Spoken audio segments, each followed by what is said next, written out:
Bon, aujourd'hui c'est le réveillon de Noël et ce soir vraisemblablement quelques petits cadeaux comics seront offerts ou bandes dessinées si vous voulez. Il y aura peut-être parmi vous des chanceux qui vont recevoir Inexistence de Christophe Beck au pluriel.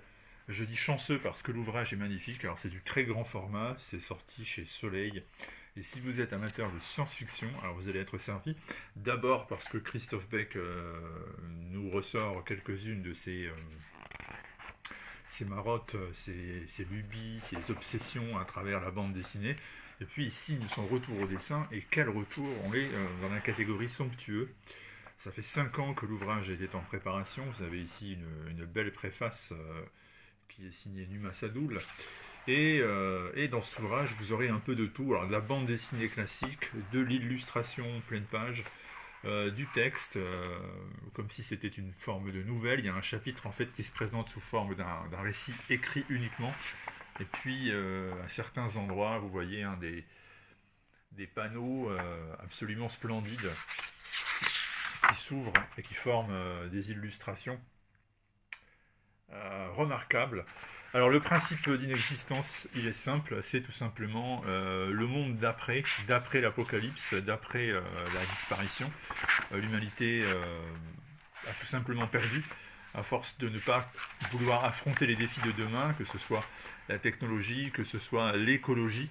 Eh bien le monde s'est effondré, il y a eu cette disparition du genre humain, il n'y a plus que quelques poches qui survivent dans les montagnes. Et on va suivre notamment l'une d'elles avec un individu qui va s'aventurer en dehors de la zone de résistance, de survivance, dans ce qu'on appelle les territoires hors zone, et notamment à la recherche de l'enfant bleu qui serait en possession de certains des secrets, des mystères du monde d'avant qui a été complètement oublié, hein. Tout le savoir, tout ce qui faisait le propre de l'humanité semble avoir été effacé par les événements. Et tout ça nous est raconté donc à travers différents chapitres qui alternent, je répète, bande dessinée classique, illustration avec partie didascalique, et puis récit sous forme de nouvelles. Là, vous avez encore un autre panneau absolument splendide. Et c'est un ouvrage très grand format. C'est un ouvrage de prestige. Alors certains diront qu'il est froid, qu'il n'y a pas une âme vibrante à l'intérieur.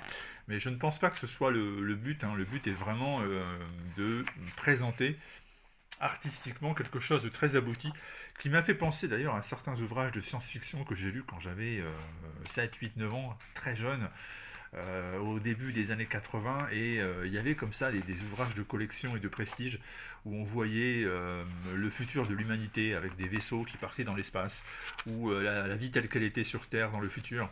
Et j'étais fasciné par ça, un peu comme si c'était en fait non pas des ouvrages d'anticipation, mais comme si c'était des ouvrages qui traitaient du réel, documentaire. Et ben ça fait un peu cet effet existence, ça fait un peu l'effet et si, l'effet scénario parallèle de ce qui pourrait se produire un jour si nous hâtions notre fin, et nous sommes en train de la hâter de toutes les manières possibles, imaginables et inimaginables malheureusement. Et rien que pour ça, ça mérite le détour, ça mérite vraiment d'être vu. Moi je vous répète, c'est un des ouvrages techniquement les plus beaux et les plus fascinants que vous aurez en librairie ces dernières semaines. Donc voilà, ça s'appelle Inexistence de Christophe Beck, c'est sorti chez Soleil, et ça pourrait bien faire l'objet d'un des cadeaux de fin d'année qu'on s'offre en cette période de Noël. Sur ce, joyeux Noël, passez un bon réveillon si c'est le cas ce soir en famille. Si c'est pas le cas, c'est pas grave. Essayez tout de même de passer la meilleure soirée possible. Et puis, grâce à la bande dessinée, grâce à tout simplement l'art sous toutes ses formes, vous aurez peut-être de toute façon l'occasion de passer dès demain un très bon Noël et une bonne fin d'année. Ça sert aussi à ça finalement, la BD et l'art au sens général. A très bientôt.